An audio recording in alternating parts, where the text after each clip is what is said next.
नमस्कार बच्चों, कैसे हैं आप सभी। उम्मीद है बहुत अच्छे से होंगे। और मुझे जो मैं कक्षा 10वीं के लिए जो वीडियो बना रहा हूं, जो आप लोगों को पढ़ने के लिए ऑनलाइन भेज रहा हूं, उसमें आप यकीन मानिए मुझे बहुत मज़ा आ रहा है। इतना अच्छा लगता है। मैं चाहूँ तो आपसे लाइव भी हो सकता हूँ और लाइव इस तरह से पढ़ाऊँ तो आपको लाइव में आवाज़ भी सुनाई देगी और कोई दिक्कत की बात नहीं है। लेकिन मुझे ये सब करने में और आपके सामने खड़े होकर बातचीत करने में, आपको समझाने में बहुत ही अच्छा लगता है। सामने कुछ कुर्सियां पड़ी हैं तो ऐसा लगता है कि आप वहां बैठे हुए हैं। और यकीन मानिए कि जब मैं रिकॉर्डिंग कर रहा हूं तो आवाज ना हो इसलिए ऊपर के पंखे मैंने बंद कर दिए हैं।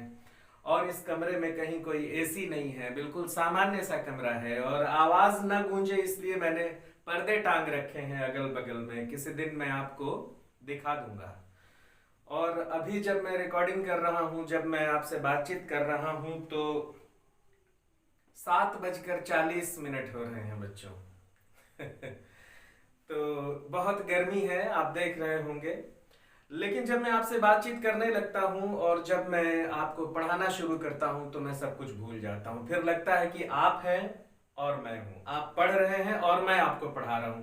इसके अलावा मेरे आसपास क्या हो रहा है मुझे कुछ भी पता नहीं चलता। मैं अगर आपकी 45 मिनट की क्लास ले रहा हूं तो मैं बिल्कुल एकाग्र होता हूं।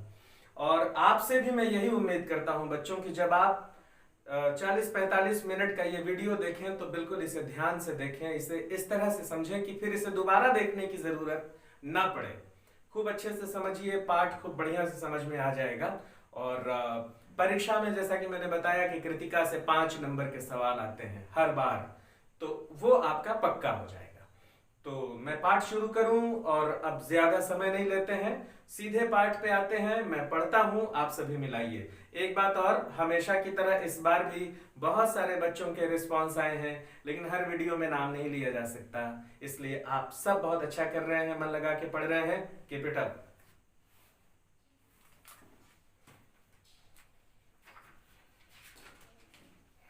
तो हमने ये पढ़ लिया था कि माँ जो है वो कहती हैं कि मर्दुए क्या जाने कि बच्चे कैसे खाते हैं, और दूध भात सान के और बड़ा बड़ा मुंह करके उसके मुंह में, बच्चे के मुंह में ठूस देती हैं।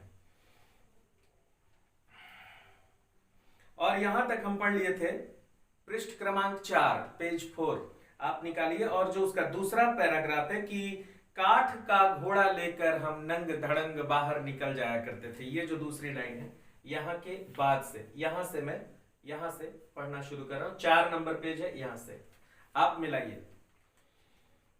जब कभी मैया हमें अचानक पकड़ पाती, जब कभी मैया हमें अचानक पकड़ पाती, तब हमारे लाख छटपटाने पर भी एक चुल्लू कड़ुआ तेल हमारे सिर पर डाल ही देती थी। हम रोने लगते और बाबूजी उस पर बिगड़ खड़े होते, पर वह हमारे सिर में तेल बोथ कर हमें उबट कर ही छोड़ती थी। फिर हमारी नाभि और लिलार में काजल की बिंदी लगाकर चोटी गूंथती थीं और उसमें फूलदार लट्टू बांधकर रंगीन कुर्ता टोपी पहना देती थी। हम खासे कन्हैया बनकर बाबूजी की गोद में सिसकते सिसकते बाहर आते थे। अब भोलानाथ पहले तो बम भोला बन जाया करते थे, अब इसमें कन्हैया बना दी उनकी माँ। भोलानाथ कहते हैं कि जब मैं नंग धड़ंग बाहर निकल जाता था तो मैया दौड़ के आती थी और मुझे पकड़ लेती थी, उठा लेती थी और गोदी में ले जाने लगती थी। घर में हम लगते थे छटपटाने, पे पे करना शुरू। उसके बाद वो घर में ले जाती थी और एक चुल्लू कड़ुआ तेल मतलब जानते हो ना बच्चों, सरसों तेल। तो एक चुल्लू कड़ुआ तेल लेकर और सर पे और पूरा मल के, लंबी लंबी चोटी तो उसकी है ही है क्योंकि उसी चोटी के कारण वो बम भोला बनता है। तो उसके सिर में पूरा तेल लगाती हैं और खूब बढ़िया उसका तेल लगा के और उसके पूरे शरीर को उबटना मतलब होता है बच्चों मालिश करना। आप याद करिए कि आप अपने मम्मी पापा से पूछिएगा, उबटन लगाने का पहले रिवाज हुआ करता था। सरसों को भून करके उबटन बनता था, पैरों में हाथों में उबटन लगता था। आज भी वो रिवाज है, जब सम्मत जलता है ना, होलिका जलती है, तो घरों में उबटन लगा करके और उबटन से जो मैल निकलता है उसको होलिका में डाला जाता है। ऐसा माना जाता है कि दरिद्रपन खत्म होता है व्यक्ति का। तो मैया जो थी वो उबटन लगा के उसको खूब बढ़िया से रगड़ के खूब बढ़िया उसका मालिश करके और तेल वेल चपोर के खूब बढ़िया कंघी करके और दो और चोटी बना के और उसमें फीता बांध देती थी। फीता से बड़ा बड़ा फूल बना देती थी और काजल से उसके लीलार पे और शरीर के अन्य जगहों पर जहां जहां काजल लगाया जाता है हर जगह उसको काजल लगा के और तब उसको छोड़ती थी। हाँ, अब जा खेलने चला गया था ऐसे ही नंगू पंगू खेलने के लिए। उसके बाद वो बच्चा रोते रोते रोते रोते घर से निकलता था और सीधे जाके पिताजी की गोदी में बैठ जाता था और पिताजी की गोदी में बहुत देर तक सिसकते रहता था और पिताजी उसको घुमा घुमा के गोदी में मनाते रहते थे। तो देख रहे हैं ये जो प्रेम है माँ का, पिता का और बच्चे का। आगे बढ़ते हैं। बाहर आते ही हमारी बाट जोहने वाली बालकों का एक झुंड, बाट जोहने वाला बालकों का एक झुंड मिल जाता था। हम उन खेल के साथियों को देखते ही सिसकना भूलकर बाबूजी की गोद से उतर पड़ते और अपने हमजोलियों के दल में मिलकर तमाशे करने लग जाते। अब वो सिसकते हुए निकल रहा है और सिसकते सिसकते जाके बाबूजी की गोदी में बैठ गया। बहुत देर तक सिसका, बाबूजी नहीं बाबू नहीं बाबू नहीं बाबू करते करते उसको मनाए, लेकिन फिर भी नहीं मान रहा था। इसी बीच क्या हुआ कि उसी के उम्र के बाल गोपाल कुछ और आ गए, छोटे छोटे बच्चे नंग धड़ंग एकदम खेलते हुए उसके दरवाजे पे। बस उनको देखा तो बहुत खुश हो गया कि आ गए मेरे साथी। उसके बाद तो जंप मार के पिताजी की गोदी से कूद गया और सीधे जाके बच्चों में मिल गया और लगा फिर तमाशा करने खेलने। बच्चों, यहां से प्रश्न आता है परीक्षा में कि साथियों को देखकर भोलानाथ सिसकना क्यों भूल जाता था। तो यहां पर सिसकना क्यों भूल जाता था ये नहीं दिया गया है, आपको अपने से अंदाज लगाना है कि भाई कोई बच्चा अपने साथियों को देखेगा तो रोएगा थोड़ी। अपने साथियों को देखते ही उसके मन में खुशी जागृत होती है, वह बहुत खुश हो जाता है कि मेरे दोस्त आ गए, अब मुझे रोना नहीं चाहिए, अब मुझे जाकर के खेलना चाहिए, अब खेलने का समय आ गया है। इसलिए वो अपने पिता की गोदी से कूद कर नीचे उतर जाता है और अपने साथियों के साथ खेलने लगता है। और बच्चों की एक आदत होती है, बच्चे जो हैं बात को जल्दी जल्दी भुला देते हैं। अभी रोते रहेंगे, है ना, अभी हंसने लगेंगे, तो बच्चे किसी बात को, बहुत छोटे बच्चे तुरंत तुरंत भूलते हैं और तुरंत तुरंत उनका मन जो है वो एक बात से दूसरे बात में लग जाता है। जैसे अभी कोई बच्चा पे पे पे पे पे पे रो रहा है, उसको आप तुरंत दूसरे, ओ दे बाबू गैया, कहाँ गैया, भूल गया, हाँ गैया, हंसना शुरू कर देगा। उसके बाद फिर जब उसको याद आएगा कि मैं रो रहा था, फिर पे पे पे करेगा, ओ दे बाबू तितली, कहाँ तितली। उसके बाद फिर वो तितली देखना शुरू कर देगा। यही हाल है भोलानाथ का। भोलानाथ एक बच्चा है, वो सिसक रहा है और उसके साथी जब दिख जाते हैं तो वो सिसकना भूल जाता है। उसे साथियों को देखकर नए नए खेल याद आने लगते हैं, इसलिए वो रोना धोना छोड़कर अपने दोस्तों की टोली में जाकर मिल जाता है और नए नए तमाशे करने लगता है। अब आगे जो है इसमें कि वो किस किस तरह के तमाशे करता था, किस किस तरह के खेल खेलता था, ध्यान से सुनिएगा, मिलाइए अपनी किताब में। मेरी आवाज सुनाई देगी, आपका ध्यान जो है वो किताब में रहे तो ज्यादा अच्छा है।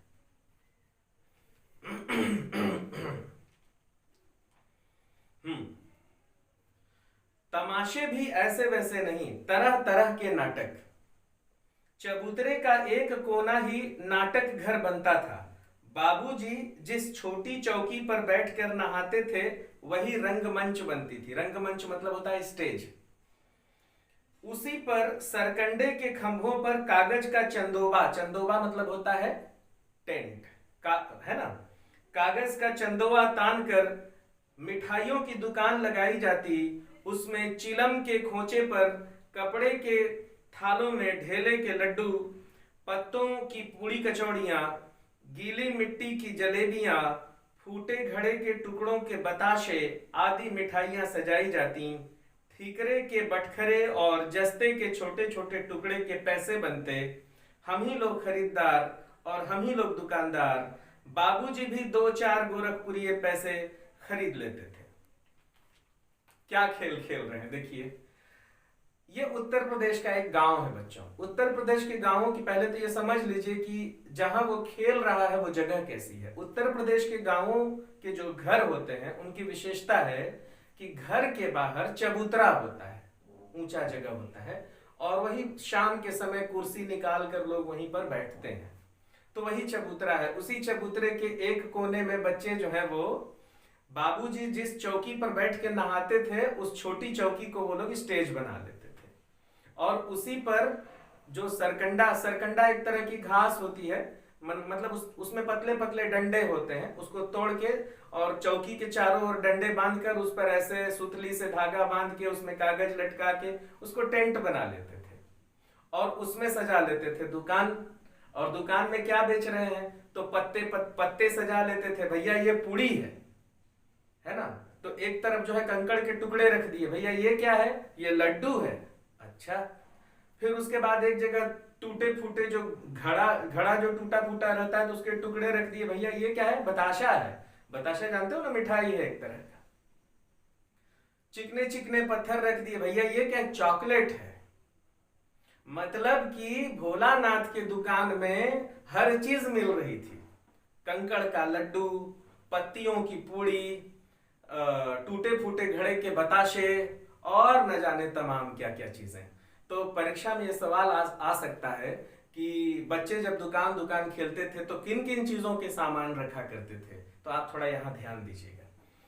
और इस तरह से उनकी दुकान सज जाती थी, और कुछ बच्चे दुकानदार हो जाते थे और कुछ बच्चे जो है खरीदार हो जाते थे, और रुपया जो है वो कागज का बन जाता था कि ये नोट है, ये लीजिए, या फिर कहीं से जस्ते का टुकड़ा वुकड़ा ले आते थे कि ये रुपया है, ये लीजिए। और इसी बीच पिताजी भी आ जाते थे और पिताजी भी उनके खेल में शामिल हो जाते थे, तो बच्चे शर्मा जाते थे। अक्सर बच्चे जब घर घर खेलते हैं, तुम लोग घर घर खेले हो, तो घर घर खेलते हैं बच्चे, तो कोई बड़े आ जाते हैं तो बच्चे शर्मा जाते हैं, बहुत शर्मा जाते हैं और चुप हो जाते हैं, थोड़ी देर के लिए फिर हंसते हैं और भाग जाते हैं। यही चीज उस बच्चे के साथ हो रहा है। थोड़ी देर में मिठाई की दुकान बढ़ाकर हम लोग घरौंदा बनाते थे। अब मिठाई की दुकान हट गई, अब दूसरा खेल, मिठाई का दुकान हो गया, बिक गया सारा चीज, दुकान बंद। अब दूसरा खेल घरौंदा बनाने का, घरौंदा मतलब घर। थोड़ी देर में मिठाई की दुकान बढ़ाकर हम लोग घरौंदा बनाते थे। धूल की मेढ़ दीवार बनती और तिनकों का छप्पर। धूल से मेढ़ बनाते थे और घास फूस से उसको छाते थे मड़ई की तरह, छप्पर। दातून के खंभे, दिया सलाई की पेटियों के किवाड़, माचिस का जो डिब्बा होता है उसका गेट बनाते थे। घड़े के मुहड़े की चूल्हा चक्की, दिए की कड़ाही और बाबूजी की पूजा वाली आचमनी कलछी बनती थी। मतलब कि जो पुराना दिया होता है ना, उसका कड़ाही बना लेते थे, और घड़े का जो फूटा हुआ घड़ा होता है उसको चूल्हा बना लेते थे। फूटा हुआ घड़ा को ऐसे रखने में वो रखा जाता था। फूटे हुए घड़े का मुंह, मतलब जैसे देखो कि मान लो ये घड़ा है, ठीक है, ये घड़ा दिखा। अब मान लो इसको यहां से ऐसा फोड़ दिया यूं, तो ये कैसा हो जाएगा, ऐसा हो गया फूटा हुआ। तो बच्चे क्या करते थे, यहां से फोड़ देते थे, तो यहां से फोड़ दिए तो अभी क्या हो गया, यहां से लकड़ी लगा दिए, ये हो गया ना चूल्हा, दिखा चूल्हे जैसा। यहां से ये घड़े का ये वाला जो जगह है उसको तोड़ दिए, तो अब ये चूल्हा बना लेते थे और यहाँ पे लकड़ी लगा के आग जला देते थे। तो यहाँ पर कोई बर्तन बैठा देते थे तो उसमें खाना बनने लगता था, ये आग निकल रही है यहाँ से, ऐसा। तो गजब गजब का ट्रिक बच्चों के पास, गजब गजब का उपाय खेलने के लिए। अरे मत पूछो, बता तो रहे हैं कि जो माचिस के जो डिब्बे हैं उसका गेट बना लेते थे। कितनी बुद्धि है बच्चों में, गांव ग्रामीण बच्चों में जो खेल खेलते हैं, अपने आसपास की चीजों से ही वो खेल खेलने का सामान जुटा लेते हैं। यहां से प्रश्न उठ सकता है बच्चों की, खेल की कोई सामग्री न होने के बाद भी ग्रामीण बच्चे अपने खेल की सामग्रियां यूं ही जुटा लिया करते हैं और उसमें बहुत शानदार खेल खेलते हैं, कैसे? तब आप बताएंगे कि घड़े को फोड़कर चूल्हा बना लेते हैं और धूल से दीवार बना लेते हैं, घास फूस से उसका छप्पर छा देते हैं, है ना, और दातून मुखारी जो करते हैं उसका डंडा गाड़ करके और घर बना लेते हैं। बड़ी बड़ी आसानी से खेलते हैं बच्चे। एक चीज और कह रहा है कि ये जो चूल्हा बना है ना, इसी चूल्हा के ऊपर जो पुराना दिया होता है, उस दिए को कड़ाही की तरह इसके ऊपर रख देते थे, तो कड़ाही बन गया। अब कलछुल कहाँ से लाए भाई? कलछुल, कलछुल जानते हो ना, इसे चलाने वाला। तो भोलानाथ के पिताजी पूजा करते थे, तो पूजा में एक छोटा तांबे का चम्मच होता है, आप देखे होंगे, जल चढ़ाने वाला है ना, सभी सभी घरों में आप देखे होंगे। आप अपने पूजा घर में जाइए तो देखिएगा, जल चढ़ाने वाला एक छोटा सा चम्मच है तांबे का, उसको बोलते हैं बच्चों आचमनी। समझ रहे हैं? आचमनी। तो भोलानाथ चुपके से उसको अपने पिताजी के पूजा घर से उठा लाता था और उसी का कलछुल बना के ये लोग खेलना शुरू करते थे। हाँ, आचमनी कलछी बनती थी पानी के घी, और पानी का घी बनाते थे। पानी रहता था, उसको बोलते थे कि ये घी है। पानी के घी, धूल के पिसान, पिसान मतलब होता है आटा, तो धूल को रख लेते थे और वो धूल जो होता था वो आटा बन जाता था। धूल के पिसान और बालू की चीनी। क्या क्या दिमाग लगा रहे हैं बच्चे। बालू थोड़ा दरदरा होता है तो उसको चीनी बना लिए, और धूल थोड़ा चिकना होता है तो आटा बना लिए। आप सोच सकते हैं कि कितने, मतलब आप जिसे हम अंग्रेजी में कहते हैं क्रिएटिव, है ना, कितने सर्जनाशील हैं बच्चे, है ना। सृजनात्मक क्षमता उनकी कितनी अधिक है कि वे जो है वो कल्पना कर लेते हैं कि बालू और आटे में कैसे फर्क किया जाए कि बालू चीनी बन जाए और जो बारीक धूल है वो आटा बन जाए।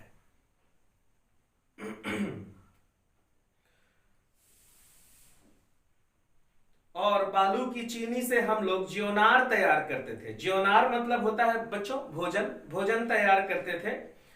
हम ही लोग ज्योनार करते, मतलब हम ही लोग भोजन करते और हम ही लोगों की ज्योनार बैठती। ज्योनार मतलब पंगत, पंक्ति में बैठ के बच्चे बढ़िया खाते झूठ मूठ का।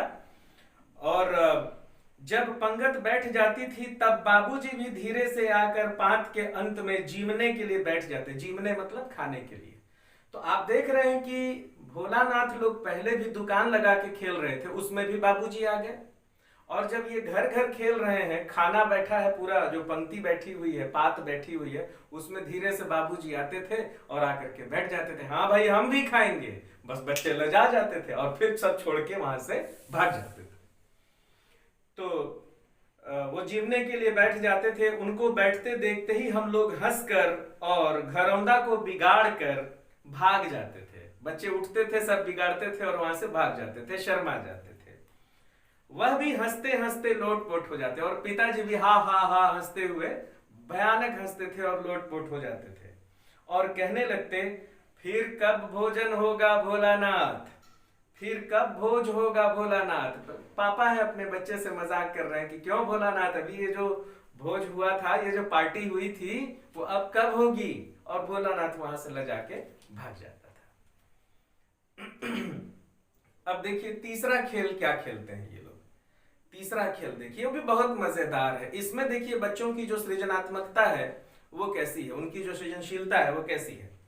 कभी कभी हम लोग बारात का भी जुलूस निकालते थे, मतलब बारात लेके जाते थे। अब देखो शादी विवाह का खेल खेल रहे हैं। कनस्तर का तंबूरा बनता, कनस्तर मतलब टिन, उसका बाजा बजाते थे।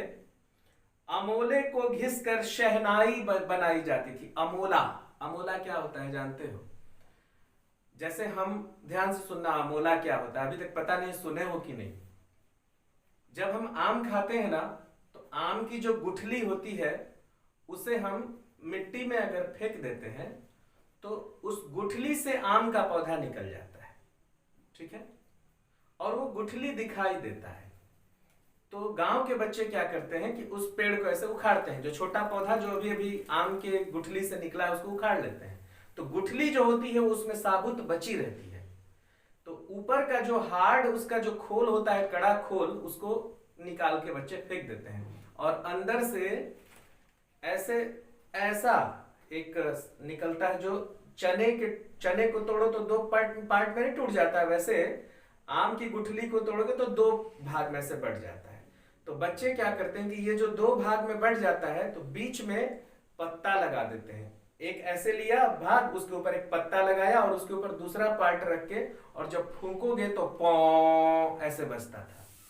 तो अब बच्चे जो है इतना मेहनत करते थे कि वो कहीं से गुठली खोजते थे, उसको फोड़ते थे, उसके बीच में पत्ती लगाते थे और पों पों बजाते थे।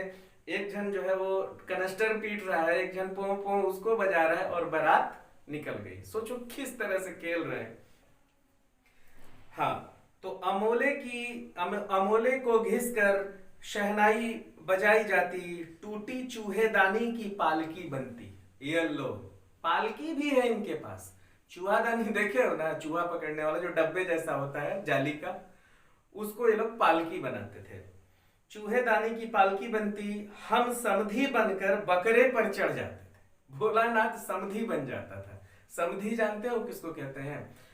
जिनकी शादी होती है ना, लड़के और लड़की के माता पिता आपस में जो रिलेशन होता है उसको बोलते हैं समधी।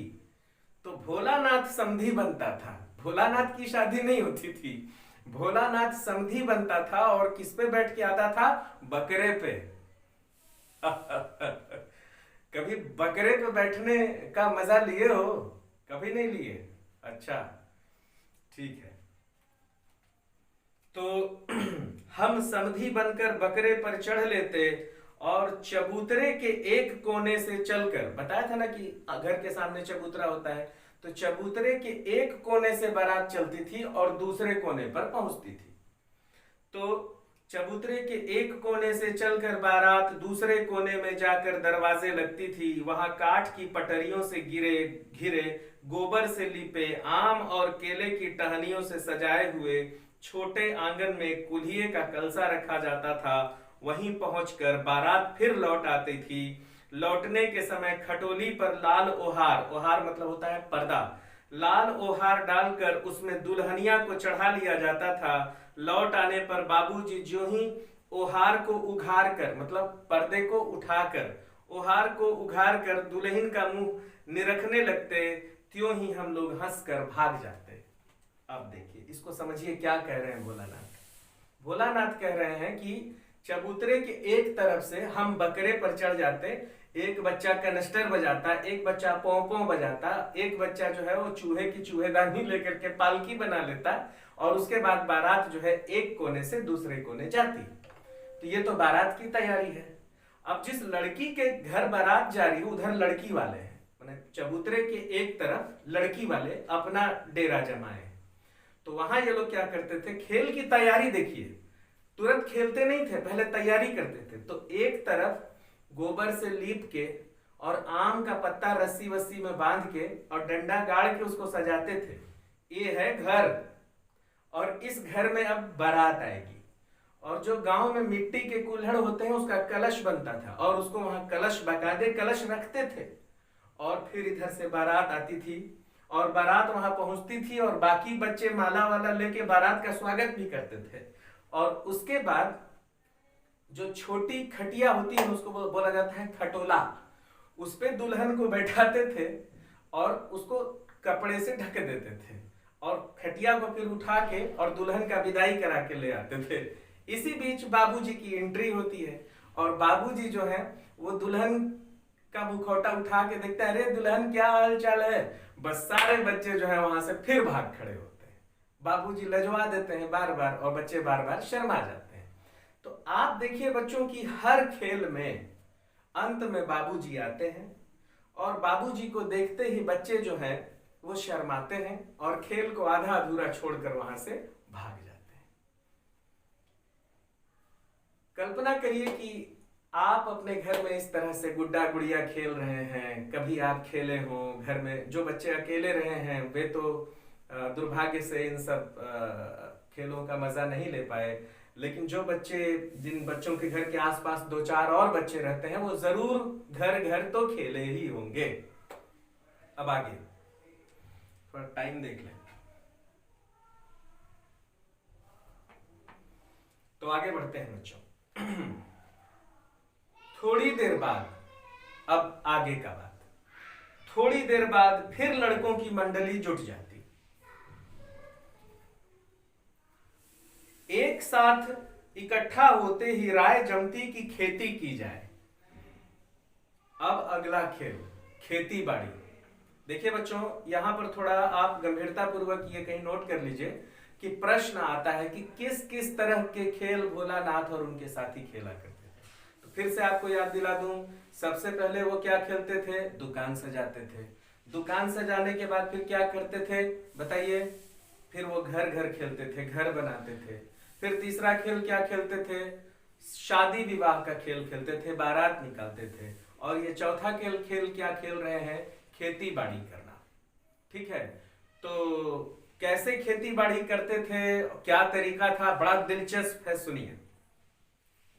थोड़ी देर बाद फिर लड़कों की मंडली जुट जाती थी। इकट्ठा होते ही राय जमती थी कि खेती की जाए। बस चबूतरे के एक छोर पर घिरनी गड़ जाती थी और उसके नीचे की गली कुआं बन जाती थी। मूंज की बटी हुई पतली रस्सी को में एक चुक्कड़ बांध के गराड़ी पर उतार लटका दिया जाता था, चढ़ाकर लटका दिया जाता था और दो लड़के बैल बनकर मोट खींचने लग जाते। चबूतरा खेत बनता, कंकड़ के बीज बनते और ठेंगा हल जुआट। बड़ी मेहनत से खेत जोए बोए और पटाए जाते। फसल तैयार होने में देर नहीं लगती और हम हाथों हाथ फसल काट लेते और काटते समय गाते थे। क्या गाते थे? ऊंच नीच में बही कियारी, जो उपजी सो भई हमारी। ऊंच नीच में बही कियारी, जो उपजी सो भई हमारी। ऊंचा नीचा जो हुआ वो सब ठीक है, लेकिन जो पैदा हुआ वो हमारा। कैसे खेती करते थे भाई? तो जो चबूतरा था बच्चों, वो चबूतरा, देखिए जाहिर सी बात है कि चबूतरा जो होता है वो जमीन से थोड़ा ऊंचा होता है, ऐसा कुछ यूं, देखिए यूं। जैसे मान लीजिए यहाँ पे दिख रहा है आपको, यहाँ पे तो आप लोग हैं, इस जगह को तो आप लोग घेर लिए। ये पता नहीं कौन है, ये कोई है, बताना कल कौन है ये लोग। यहाँ मैं आप लोग को हटा नहीं रहा हूं, यहाँ पे देखिए, ये मान लीजिए ये घर है, तो घर के सामने ये एक चबूतरा है और ये जो है फिर जमीन है। तो बच्चे यहीं पे खेल रहे हैं। ये जो चबूतरा है ना, यहां पे खेल रहे हैं। ये थोड़ा हाइट दिख रहा है ना आपको, ये थोड़ी हाइट है आपकी, ये बच्चे यहीं पे खेल रहे हैं।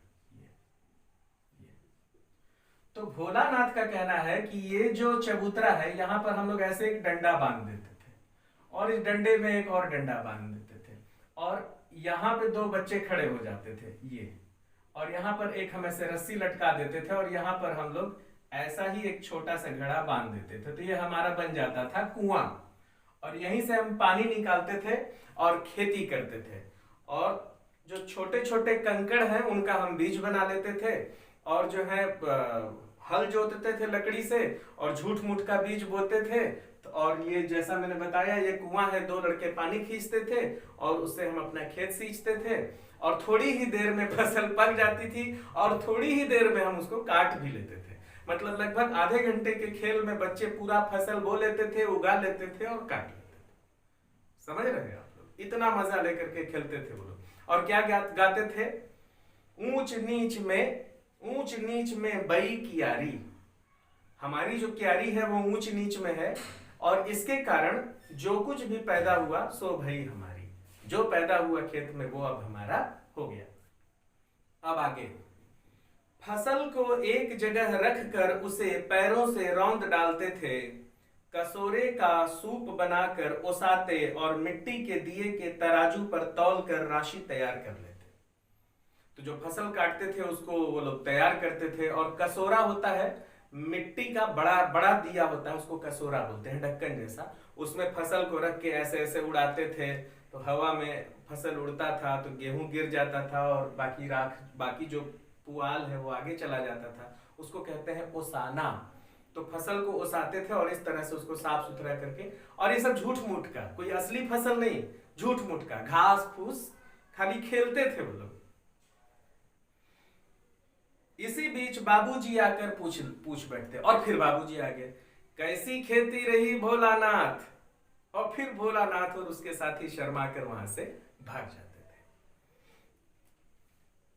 बस फिर क्या, हम लोग ज्यों का त्यों खेत खलिहान छोड़कर हंसते हुए भाग जाते थे।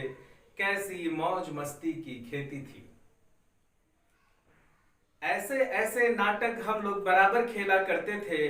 बटोही भी कुछ देर ठिठक कर, मतलब आने जाने वाले, बटोही मतलब आने जाने वाले लोग भी कुछ देर ठिठक कर, मतलब रुक कर हम लोगों के खेल तमाशे देखने लगते। ये बच्चे इतना खूबसूरत खेल खेलते थे कि आने जाने वाले लोग भी कुछ देर रुक जाते थे और इनका खेल देखने लगते थे। इतना बढ़िया से खेलते थे लोग। जब कभी हम लोग ददरी के मेले में जाने वाले आदमियों का झुंड देख पाते तब कूद कूद कर चिल्लाने लगते। बच्चों, एक मेला है उत्तर प्रदेश में जिसे ददरी का मेला कहा जाता है। ददरी ऐसा माना जाता है कि उत्तर प्रदेश में लगने वाला सबसे बड़ा मेला है। समझ रहे हैं आप? तो ददरी के मेले में जब गांव से लोग जाते थे तो बच्चे जो है उनको देख के और फिर वही कहावत, वही छोटा सा काव्यांश बोलते थे। क्या बोलते थे? चलो भाइयों ददरी सत्तू पिसान की मोटरी, चलो भाइयों ददरी सत्तू पिसान की मोटरी, जोर जोर से चिल्लाना शुरू कर देते थे। ददरी के मेले में जाने वाले लोग जो है बच्चों, वो सत्तू और आटा लेकर के जाते थे कि रास्ते में भूख लगेगी तो बना के खा लेंगे। तो बच्चे वही चिल्ला रहे हैं, वही उनके ऊपर कहावत बोल रहे हैं। क्या कि चलो भाइयों ददरी सत्तू पिसान की मोटरी। समझ में आ रहा है बच्चों? मतलब ऐसा तो नहीं कि आपको लग रहा है कि बस हम लोग पढ़े चले जा रहे हैं। यही दिलचस्पी है इस कहानी की कि उस बच्चे, उस गांव के जो छोटे बच्चे हैं वो कैसे अपने जीवन का आनंद लेते हैं और कैसे सीमित संसाधनों में अपना दिलचस्प खेल खेलते हैं और क्या क्या उनकी विशेषताएं हैं। यही इस पाठ की विशेषता है। समझ रहे हैं? चलिए आगे पढ़ता हूं, मिलाइए। अगर किसी दूल्हे के आगे आगे जाती हुई ओहारदार पालकी देख पाते तब खूब जोर से चिल्लाने लगते। अब एक और बदमाशी देखिए। ये बच्चे बड़े शैतान क्या करते थे कि जब गांव में कोई दूल्हा अपनी दुल्हन को लेकर आता था तो पहले कार वार तो थी नहीं कि दुल्हन को कार में बिठा करके और दूल्हे बाबू ला रहे हैं। पहले पालकी का रिवाज था। तो गांव में क्या होता था कि दूल्हा जो है जब दुल्हन की विदाई करा के लाता था तो गांव के बाहर बस स्टैंड होता था। तो बस स्टैंड के पास दुल्हन उतर जाती थी और फिर दुल्हन जो है फिर वो डोली में बैठ जाती थी। तो डोली में डोली आप देखे होंगे बड़े से बक्से जैसा होता है, एक आदमी के बैठने लायक, और दोनों तरफ उसमें गेट होता है। तो उस डोली में देखिए, ये चित्र में दिखा रहा हूं आपको। देखिए डोली ऐसा होता है, इसमें एक दुल्हन बैठी है। तो देखा आपने, ये ऐसी ही डोली में एक दूल्हा जो था वो गांव में एक दुल्हन को लेके आ रहा था, अपनी पत्नी को लेके आ रहा था। ये सारे शैतान बच्चे वहां पहुंच गए। अब देखिए दूल्हे की कैसे ये लोग क्लास लगाते हैं। अगर किसी दूल्हे के आगे आगे जाती हुई ओहारदार पालकी देख पाते, ओहारदार मतलब पर्देदार पालकी देख पाते तो खूब जोर जोर से चिल्लाने लगते। क्या चिल्लाते? रहरी में रहरी पुरान रहरी, डोला की कनिया हमार बहरी। अरे बाप रे, क्या अर्थ हुआ इसका? कह रहे हैं कि रहर में सबसे अच्छी रहर पुरानी रहर होती है। तो रहरी में रहरी पुरान रहरी और डोला के कनिया हमार बहरी, मतलब ये जो डोली में औरत बैठी है वो दूल्हे बाबू तुम्हारी नहीं, हमारी पत्नी है। सोचो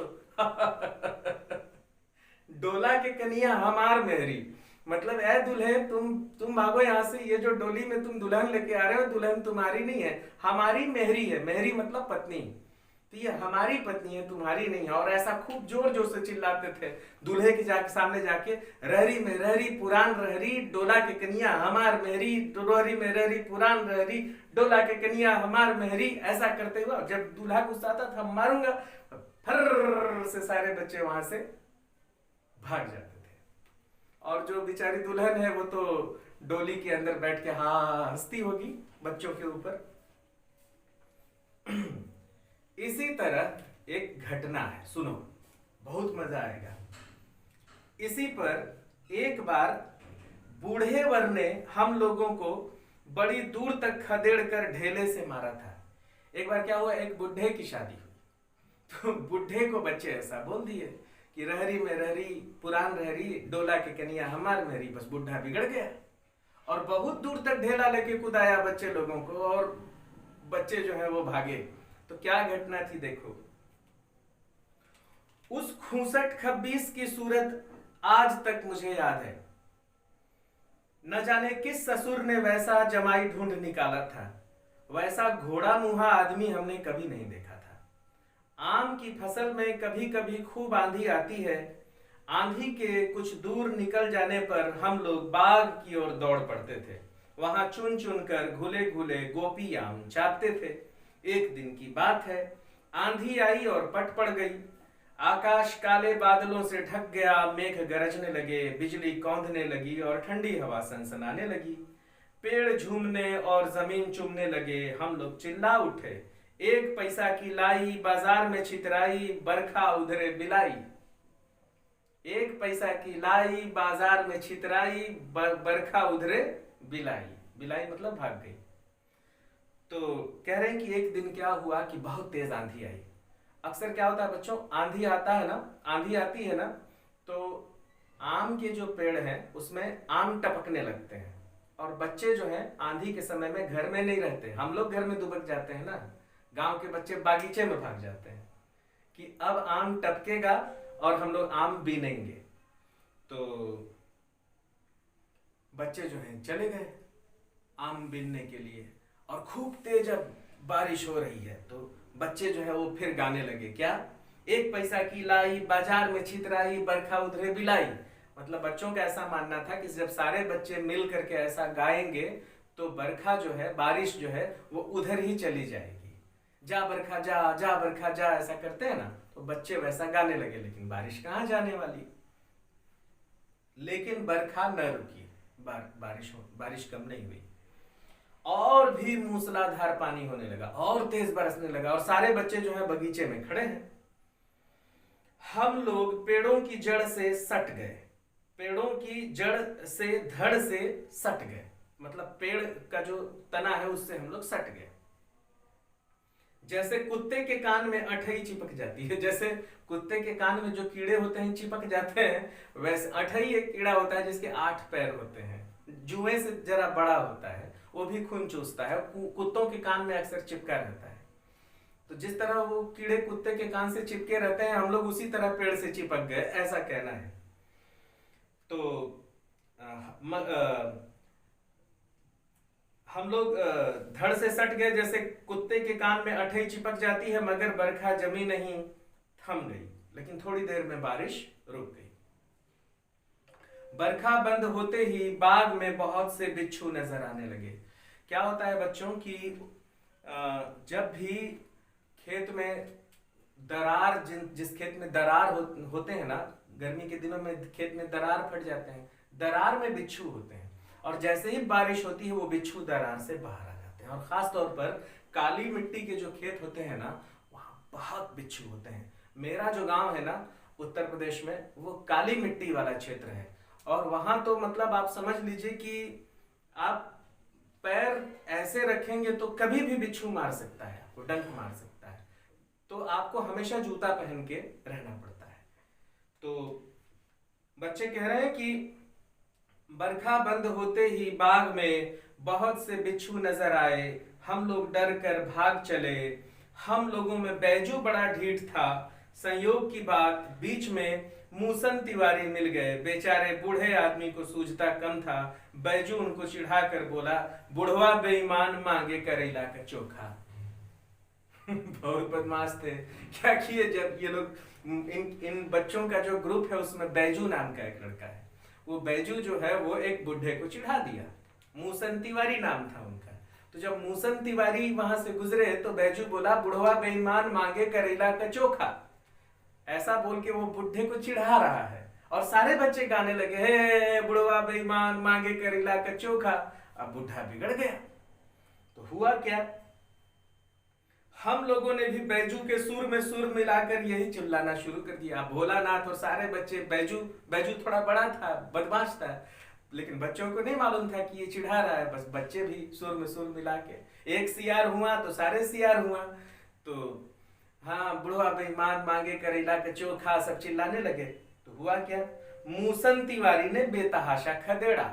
मूसन तिवारी पलटे और दौड़ा लिए। हम लोग तो बस अपने अपने घरों की ओर आंधी हो चले। बस सारे बच्चे जो हैं अपने अपने घर की ओर भाग चले। मूसन तिवारी खदेड़े और सारे बच्चे भाग गए। तो क्या हुआ कि जब हम लोग अपने घरों की ओर भाग गए, जब हम लोग न मिल सके, तब तिवारी जी सीधे पाठशाला चले गए। वहां से हमको और बैजू को पकड़ लाने के लिए 4 लड़के गिरफ्तारी वारंट लेकर छूटे। इधर ज्यों ही हम लोग घर पहुंचे, त्यों ही गुरुजी के सिपाही हम लोगों पर टूट पड़े। बैजू तो 9 2 11 हो गया, हम पकड़े गए। फिर तो गुरुजी ने हमारी खूब खबर ली। उसके बाद क्या हुआ कि जब मूसन तिवारी इन बच्चों को खदेड़े तो बच्चे भाग चले, और जब भाग चले तो अपने अपने घर पहुंच गए। तो मूसन तिवारी बहुत नाराज हुए। वो क्या किए कि सीधे स्कूल चले गए, और वहां जाकर के पाठशाला के जो गुरुजी हैं उनको मूसन तिवारी बोले कि आपके स्कूल का जो बैजू है और उसके साथ जो भोलानाथ है, ये दोनों हमको बहुत चिढ़ा रहे थे और बहुत तंग किए हैं, और हम जब उनको दौड़ाए तो दोनों भाग गए।